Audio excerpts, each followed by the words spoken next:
You're listening to the Cyberwire Network, powered by N2K. Hey everybody, Rick here. Did you miss our recent quarterly analyst call about the 3 most impactful news items from the past 90 days? Not to worry. You can still catch the recorded discussion I had with Merritt Baer, the field CISO at Lacework, and Carolyn Wong, the Chief Strategy Officer at Cobalt.io, by heading over to the Cyberwire, all one word, .com/analyst call, all one word. That's thecyberwire.com/analyst call. This episode is brought to you by Carnegie Mellon's Tepper School of Business. Want to advance your career or switch fields? An MBA from Carnegie Mellon's Tepper School of Business can help. Earn your degree from a top-ranked business school with a thought-provoking curriculum, one-on-one leadership coaching, support from experienced career counselors, and full-time, online hybrid, and accelerated MBA formats. Join the intelligent future. Visit cmu.edu/Tepper to learn more.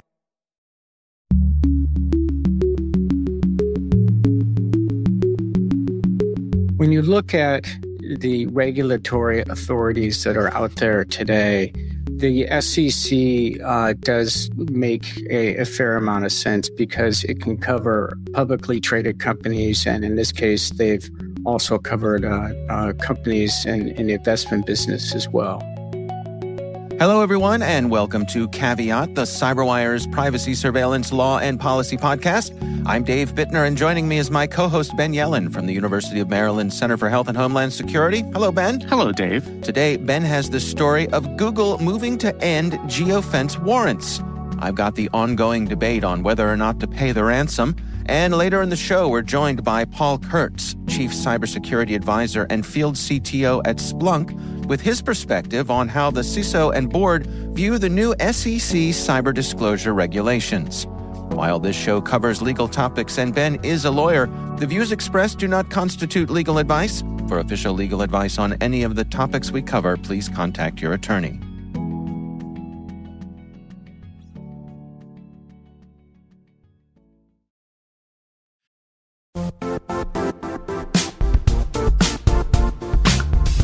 It's that time of year to start thinking about your New Year's resolutions and what you're hoping to achieve next year. As you start setting those 2024 goals, professional certifications should be part of your plan. Starting today, N2K is offering our full catalog of certification practice tests for just $39 each. Choose from our extensive library of certification titles from leading vendors like AWS, CompTIA, Microsoft, Cisco, and more. With over 25 years of experience in exam preparation, N2K has helped hundreds of thousands of security students and professionals feel exam ready. Visit n2k.com/certify to view our practice tests and get started today. That's n2k.com/certify.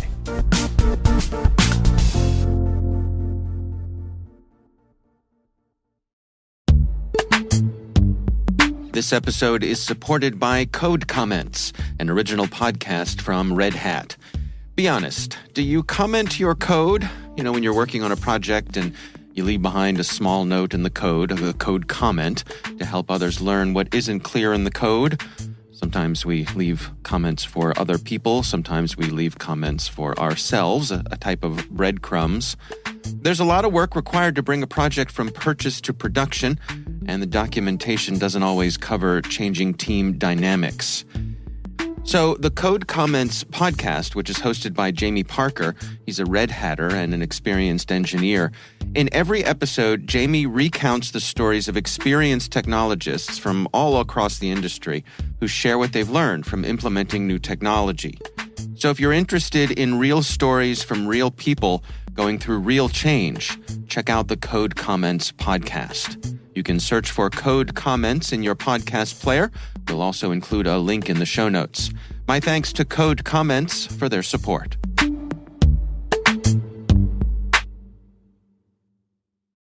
All right, Ben, we've got some interesting stuff to share this week. You want to kick things off for us here? Sure. So my story comes from TechCrunch and is by Zach Whitaker. And it's kind of a follow-up story, an unexpected follow-up story to our episode last week. We talked about a Fourth Circuit case dealing with the sticky issue of geofence warrants and whether that passes constitutional muster under the Fourth Amendment. One of the things we discussed is that in the absence of any prevailing legal standard, we kind of rely on Google as the chief collector of our location information to set the policy for us through their terms of service, and that's what they've done. What came out after we recorded last week is that Google is moving to end geofence warrants, which is pretty remarkable, and they have the power to do it given their market share in this space. So the big headline here is that Google will allow users to store their location data on their devices rather than on Google servers. And this will have the effect of ending the practice that allowed law enforcement agencies across the country to go to Google and say, hey, can you give us all of the devices that were in this particular area at this particular time? If that's stored now on individual devices and not on the servers, it's impossible for law enforcement to get. So they didn't explicitly say that they were ending the use of geofence warrants. Right. I think that might have been a little too big of a pill to swallow, and maybe that's not something they want to share publicly necessarily. Yeah. So the way they couch it is that they're going to give users more power to control their own data. And I think this is very significant. Now, other companies, they may or may not follow suit, but I think it's important to note how big of a player Google is in this space. Not only are they do they operate all Android devices, but most of us use Google Maps, so they know where we are at all times. Right, they're the biggest provider of mapping services out there. I guess Google Maps is the Google big Maps daddy is the of them big all. thing. Yeah. Exactly. Mm-hmm. And so I think it can't be understated how big of a decision this is. What I'm waiting for is the type of pushback that we may or may not see from law enforcement agencies at both the state and federal level. Geofence warrants have increased exponentially over the past several years. Google received, I believe, over 11,000 geofence warrants the last year that it was measured in 2020. And that was about a quarter of all of the legal demands that Google received. So if you can think about all of the legal demands, subpoenas, requests under the Stored Communications Act, having a quarter of them be these geofence warrants, which are not particularized, I think is really startling. And I think in the long run, it may have been bad publicity for Google to know that the government has access through Google to this tool that might be used to get us in trouble with the law. So my question is, how does law enforcement react? If they say this is going to inhibit our ability to solve crime, we're in a high crime environment, especially in these major cities. Here are a bunch of specific examples where a geofence warrant has led to a conviction where it otherwise might have not led to a conviction. And I wonder if either that would force Google to voluntarily backtrack on this decision, which I doubt, or if it motivates Congress to pass legislation requiring Google to maintain that data on its own servers, which would be, to put it mildly, incredibly controversial. But I don't think that type of thing would be out of the question. Really? Interesting. Yeah, So a couple things here. I mean, before we dig in too deep, I mean, geofencing, just to lay out what that is in case folks need a quick refresher here. I mean, this is when, and correct me if I'm wrong, this is when law enforcement comes to an organization like Google and they say, we want to know everybody who was in this place in this range of times based on the location pinging that their devices have done to you. Exactly. And there's no individualized suspicion. At this point, you don't have an identified suspect. That would be a very different subject. What's happening here is simply we want a bulk collection of all of the devices that were in this area at this particular time. And it's been used to solve crimes as petty as, theft from supermarkets to as serious as the January 6th attacks. So it's pretty widely used by both state and federal agencies, which is why this decision, I think, is so significant. And it is something that is unique to Google. One of the things they note in this article is that Apple claimed in 2022 that it had only received 13 geofence warrants. The reason they received such a tiny fraction of what Google received is that Apple, quote, does not have any data to provide in response to geofence requests because this data relies on or resides in users' devices, which Apple cannot access. So I think Google is trying to become Apple in this realm. And whether this really inhibits the work of law enforcement, I think, is the key question here. I certainly think we could see some type of proposal that requires these big tech companies to retain location data at their servers for some limited time. Maybe it's 45 days, maybe it's a year, just as a crime-fighting measure, given how effective this tool has been. I think you would get massive pushback from some of the civil libertarians in Congress, organizations like EPIC and the Electronic Frontier Foundation. Right. And I think Google is kind of responding preemptively to those types of criticisms here. I think they've maybe expressing a mild form of guilt that they've been part of this form of mass data collection. Are you projecting, Ben? Maybe I'm projecting on my friends at Google. So the fallback here, perhaps for law enforcement, is that they would still have access to cell tower location data, right? They would, but to get cell tower location data per the Carpenter decision, you need a warrant with individualized suspicion based on probable cause. So that's a much higher burden, or much higher burden. So far, there has not been.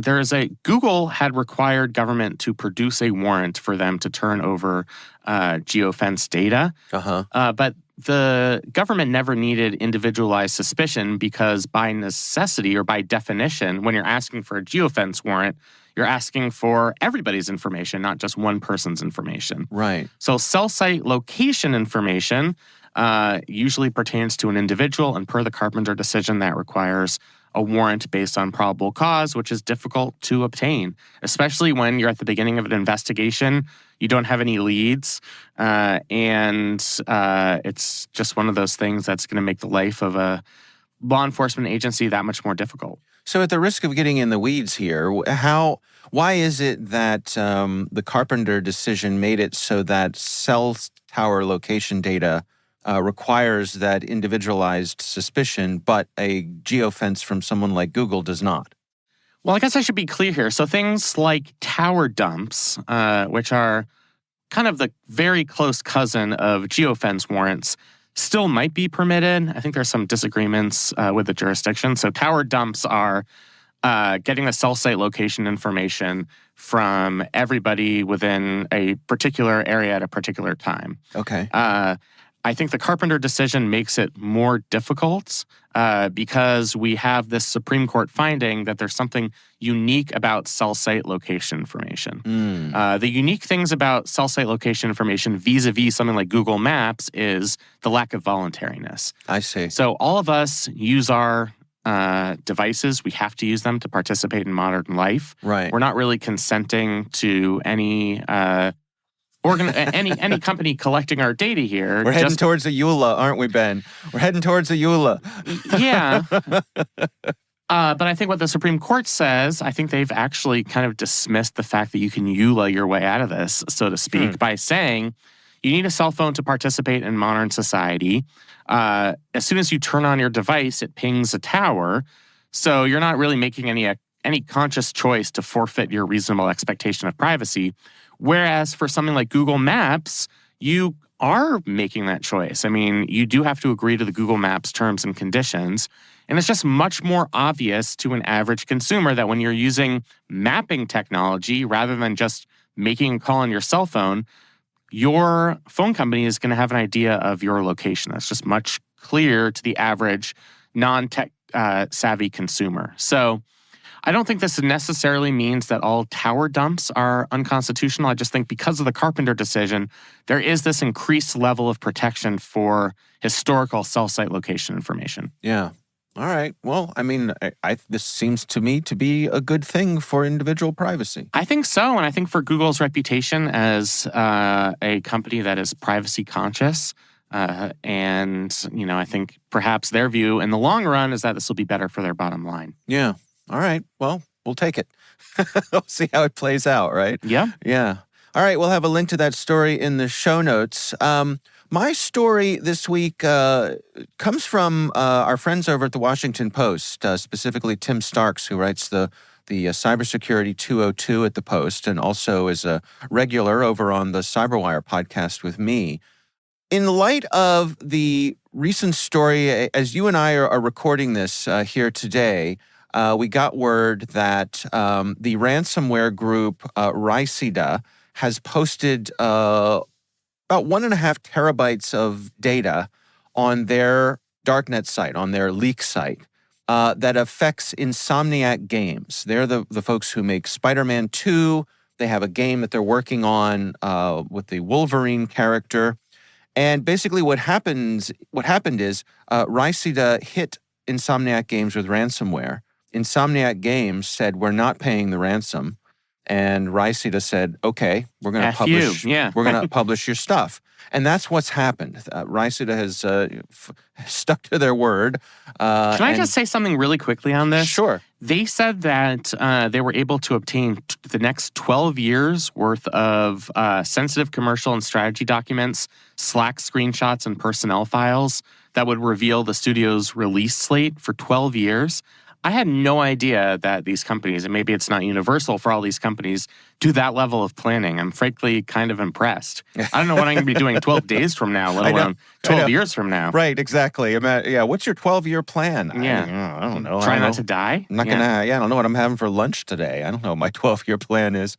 No, well, I think a lot of that has to do with just the scope of these games now. They're bigger than movies. Absolutely. And the amount of effort that it goes into creating something like this, I guess you need to have that sort of timeline. I imagine a lot of it, too, is just lining up investment and getting all your ducks in a row.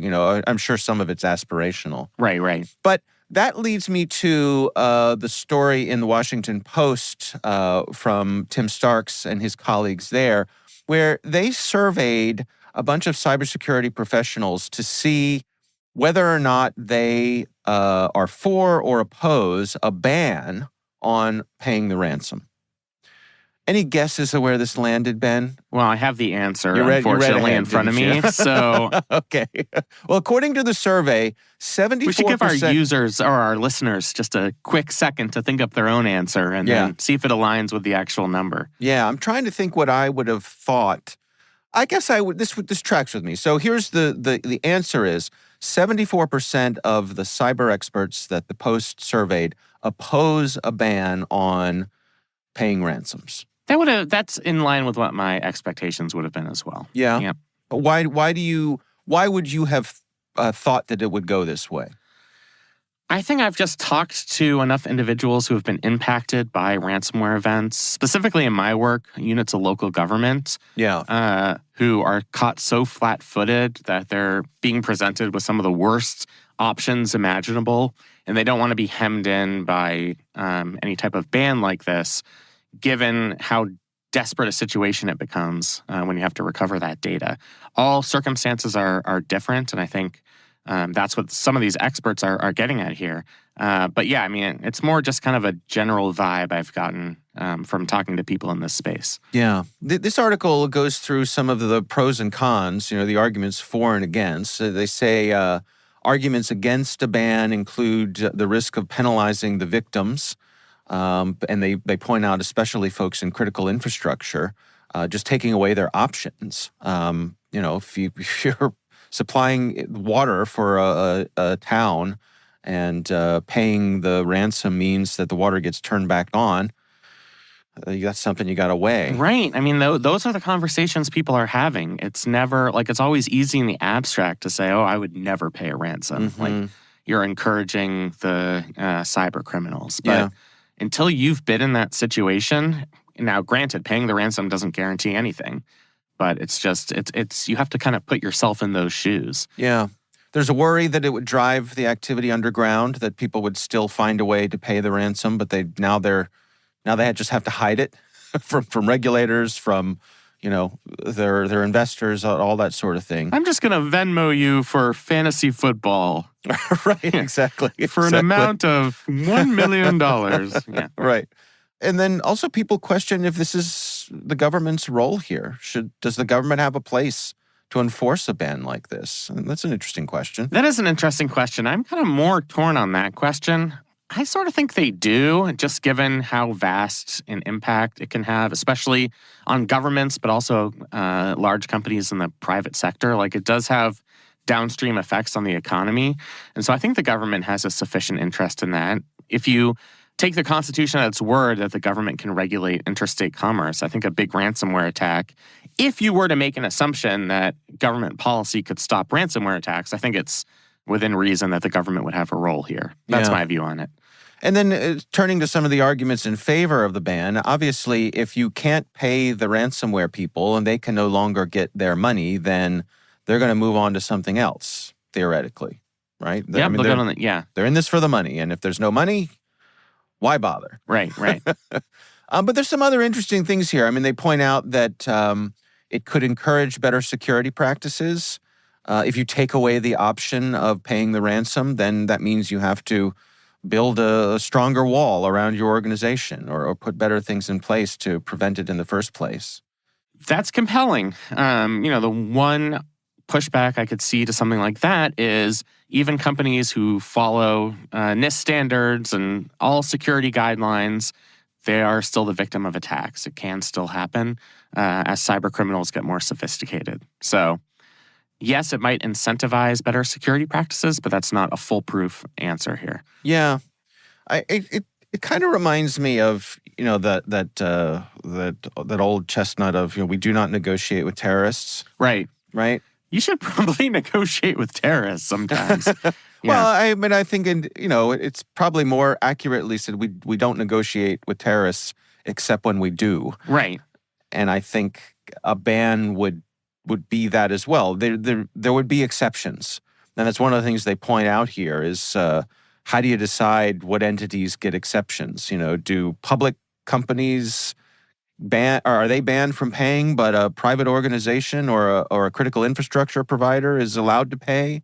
Yeah, and then that gets into sticky territory there. Then where do you draw the line? What if it's like a public-private partnership? Mm-hmm. How do we? I know the government has attempted to define critical infrastructure, but there are some things that are sort of on the line between being critical infrastructure and not critical infrastructure. So I think that might cause more problems than it would be worth. Yeah. There's an interesting nuance here that they point out in the article that I think is worth considering. They say that sometimes the payments help identifying the attackers. So when you make that payment, you can follow the money. You can find out who was this, where did it go, how did they cash it out, how did they try to launder it. Those sorts of things can help with law enforcement and even national security of figuring out who's behind some of this stuff, which is interesting. Yeah, I think that's interesting too. I mean, that's something that's, it's never a situation you want to be in, but I guess there are some positives. It makes it slightly easier to identify your attacker. Yeah. I think there are ways to still have a proper incentive structure without going for a full ban. So they suggest in this article prohibiting insurance companies from covering ransom payments. We've talked about that as a proposal. And then requiring public disclosure of payments, which seems to me just to be like an unnecessary shaming of organizations. Like, let's put you in the town square and beat you with a stick for being a sucker and paying the ransom here, which I don't necessarily think is helpful, especially in situations where you don't know what type of decision an organization has to make, and it might not be fair to parade them out in public and use them as an example of somebody who didn't use proper security protocols. So, I mean, that's an interesting thing, and I'm thinking of the ways that meshes with some of the disclosure requirements that we're seeing. In fact, our conversation later in the show with Paul Kurtz is about that very thing, some of the SEC's requirements on disclosure. So if you have to disclose a breach, are you allowed to be coy about whether or not you paid the ransom, right? Yeah, I mean, I think that becomes a really interesting question. Mm-hmm. Yeah. Maybe you can just plead the fifth in your filings. Just say, this is a joke, by the way, you can't actually do that. But right. Just say, I will neither confirm nor deny that I paid the ransom. I always think about with this sort of thing, How different would it be if we did not have cryptocurrency as a payment enabler? Maybe we'll find out in a couple of years when the entire cryptocurrency industry collapses. Although I believe that something would take its place that might be kind of quasi-cryptocurrency. Right. But that's a good question. I mean, that's what's enabling all of this. We used to have a system where money could be easily tracked. In the old days, it was tracking the serial numbers on dollar bills, and now we have more sophisticated ways of tracking financial transactions. That's the dream of cryptocurrency, is to take these transactions off the grid, away from the peering eyes of the government. But these are the consequences. It does become harder to track, and it does make it harder for us to get leads on who's perpetrating these attacks. Yeah. All right. Well, there are a lot more details of this poll that, again, Tim Starks and his colleagues at the Washington Post did. So we will include a link to that in the show notes. Do check it out. It is well worth your time.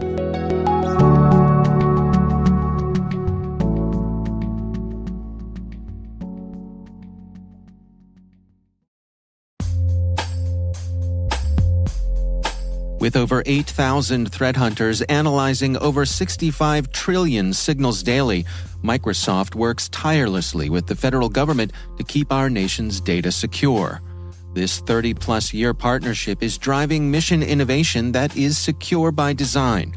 Whether optimizing your existing defenses or tackling advanced threats with AI, Microsoft gives you the intelligence and the automation you need to defend at mission scale. Let's work together to stay ahead of emerging threats and secure your mission anywhere. Learn more at aka.ms/fedcyber. That's aka.ms/fedcyber.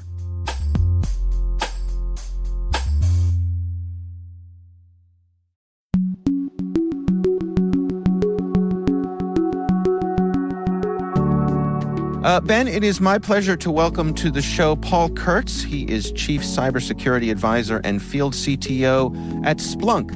And he's going to talk with us today, sharing his perspective on how the CISO and the Board of Directors view the new SEC cyber disclosure regulations. My pleasure to welcome to the show Paul Kurtz. So we've had this interesting new set of rules come from the SEC when it comes to cyber disclosure. Paul, I would love to start off with just kind of getting a little bit of a lay of the land from you. I mean, what was your response when you saw these rules coming down the pike from the SEC?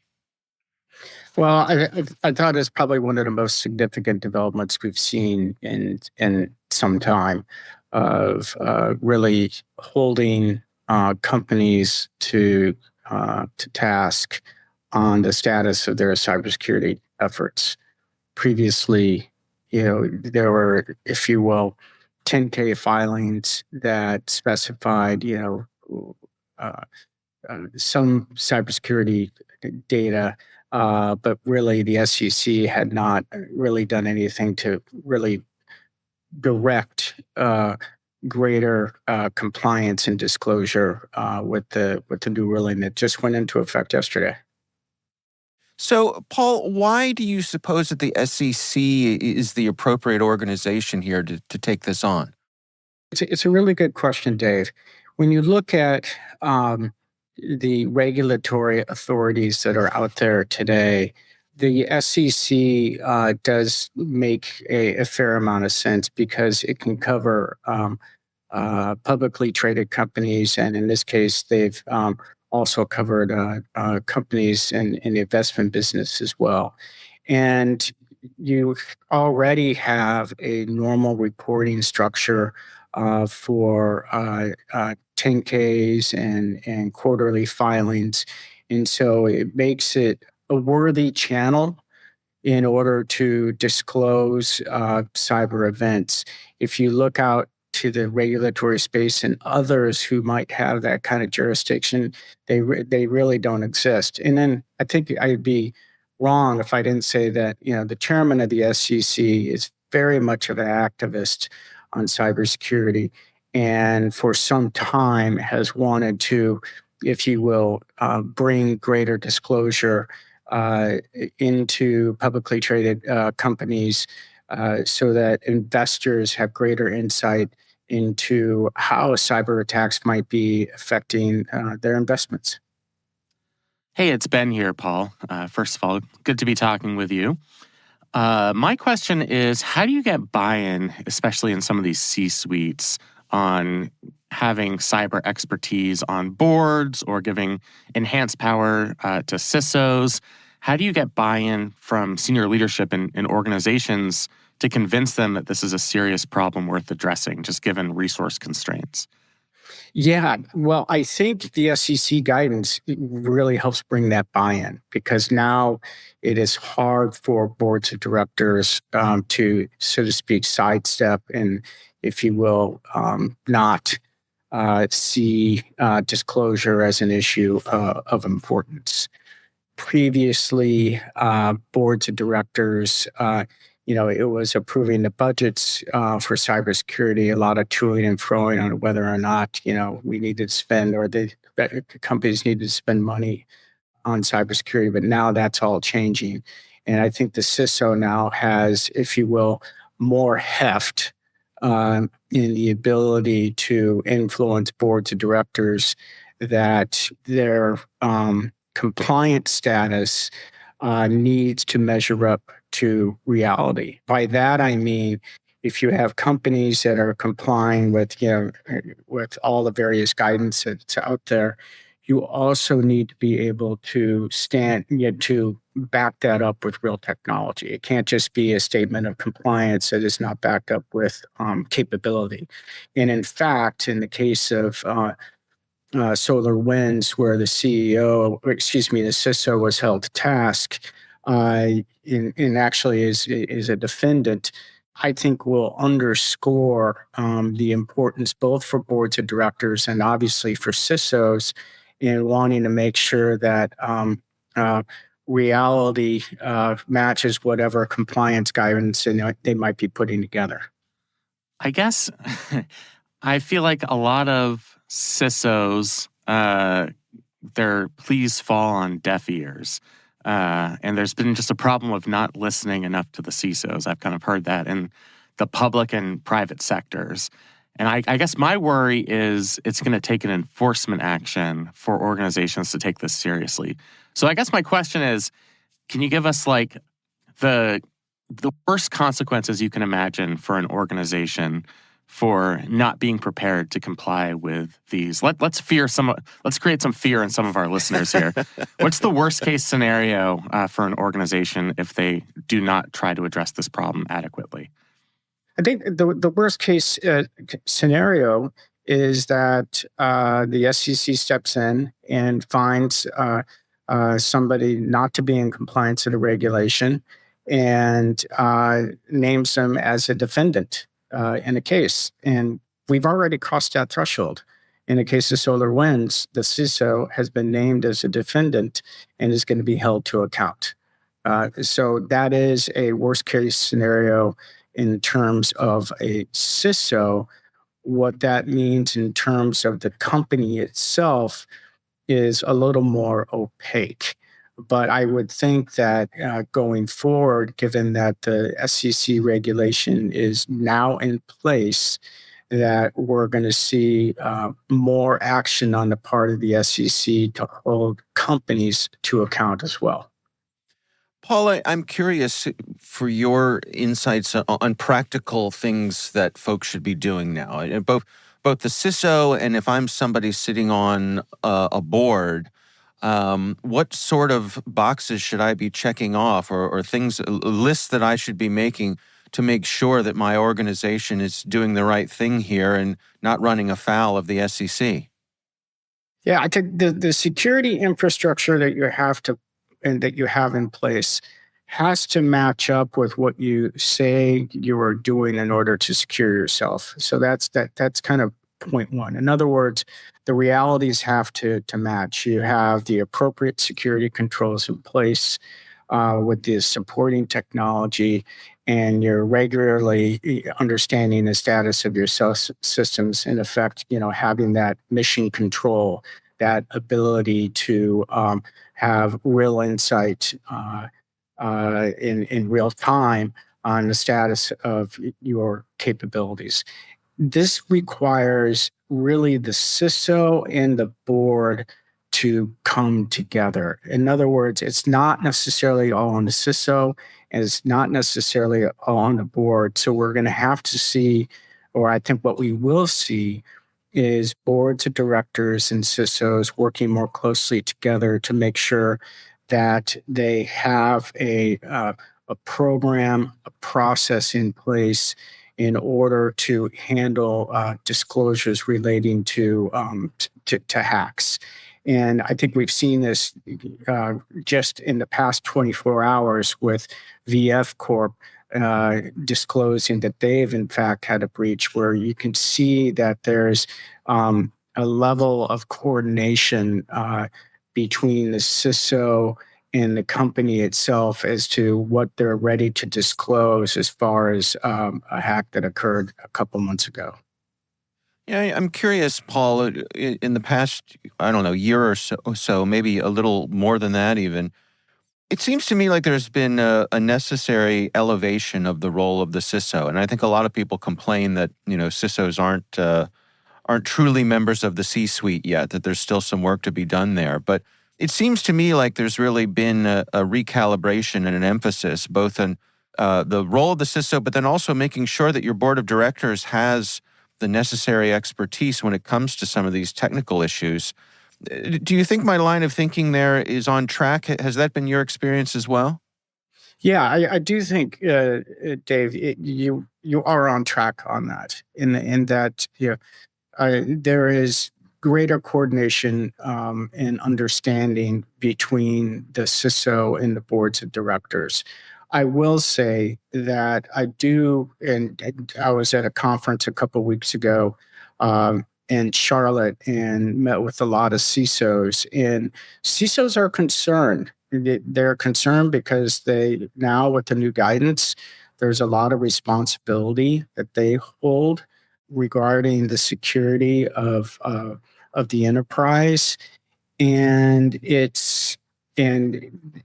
with the SolarWinds CISO being held to account and becoming a defendant under the SEC, it puts a lot of pressure on the CISO. And you could argue that the net effect might discourage individuals from taking the job as CISO because of the risk, because of, if you will, the personal risk. That all being said, I think there is an opportunity because of the action of the SEC with regards to the SolarWinds CISO, that it does give a CISO more leverage with the board, leverage to ensure that budgets are fulfilled and they actually have the capabilities in order to defend the enterprise. And so I think we're in a new space here. CISOs under greater risk, but possibly at the same time having more leverage. Paul Kurtz is Chief Cybersecurity Advisor and Field CTO at Splunk. Paul, thank you so much for taking the time for us today. Thank you. I appreciate it.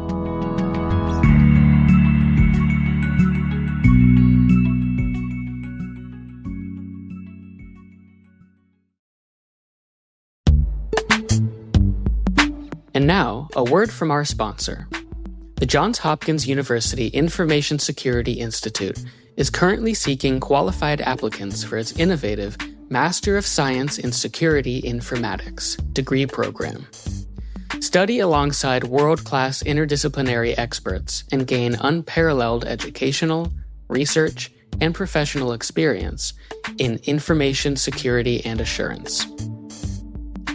Interested U.S. citizens should consider the NSF's Scholarship for Service program, or the DoD's Cyber Scholarship program.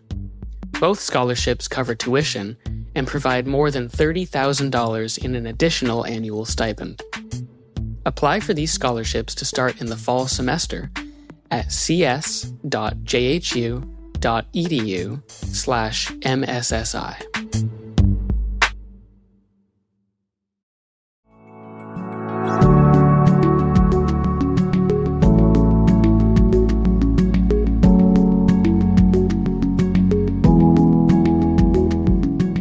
And that is our show. We want to thank all of you for listening. A quick reminder that N2K Strategic Workforce Intelligence optimizes the value of your biggest investment, your people. We make you smarter about your team while making your team smarter. Learn more at n2k.com. Our executive producer is Jennifer Iben. The show is edited by Trey Hester. Our executive editor is Peter Kilpie. I'm Dave Bittner. And I'm Ben Yellen. Thanks for listening.